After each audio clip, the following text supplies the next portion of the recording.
Bonjour à toutes et à tous et bienvenue sur ma chaîne YouTube pour une nouvelle vidéo de révision dans la série des 180 secondes.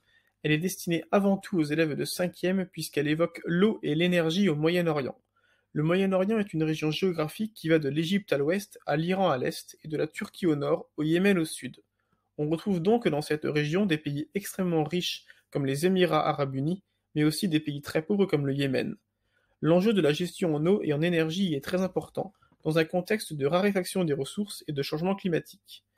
Dans les pays riches du Moyen-Orient, le tourisme de la démesure, souvent associé au luxe, s'est développé et oblige donc ces pays à utiliser beaucoup d'eau. C'est ainsi qu'à Dubaï, pourtant situé en plein désert, on retrouve de nombreuses piscines, fontaines, golfs et même une station de ski. Ainsi, un habitant des Émirats arabes unis consomme par exemple 2 fois plus d'eau que la moyenne.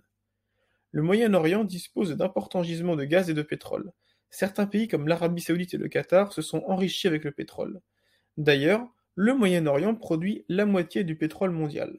Seulement, le gaz comme le pétrole sont des énergies fossiles, ce qui signifie que cette ressource va finir par disparaître. Pourtant, les pays riches de la région ont vu leur consommation d'énergie grimper en flèche ces dernières années pour répondre à la pression démographique et touristique.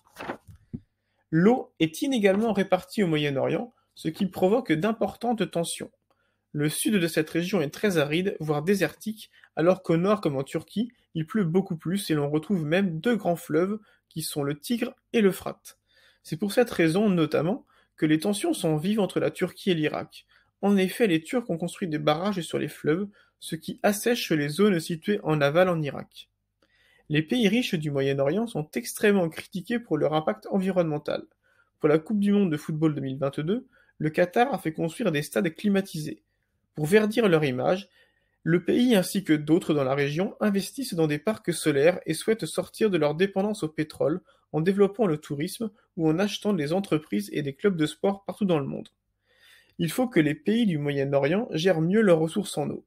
Des pays comme le Yémen manquent d'eau potable en quantité et en qualité, ce qui provoque des drames sanitaires.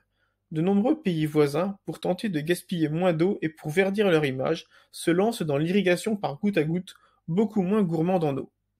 Pour résumer, nous pouvons dire que la gestion de l'eau et de l'énergie au Moyen-Orient est très inégale et provoque même des conflits. À Dubaï ou au Qatar, les stades et rues sont climatisés et il est même possible de faire du ski dans un centre commercial situé en plein désert afin d'attirer toujours plus de touristes.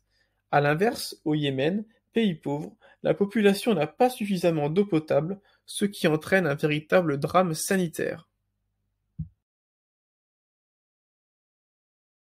Created using Powtoon.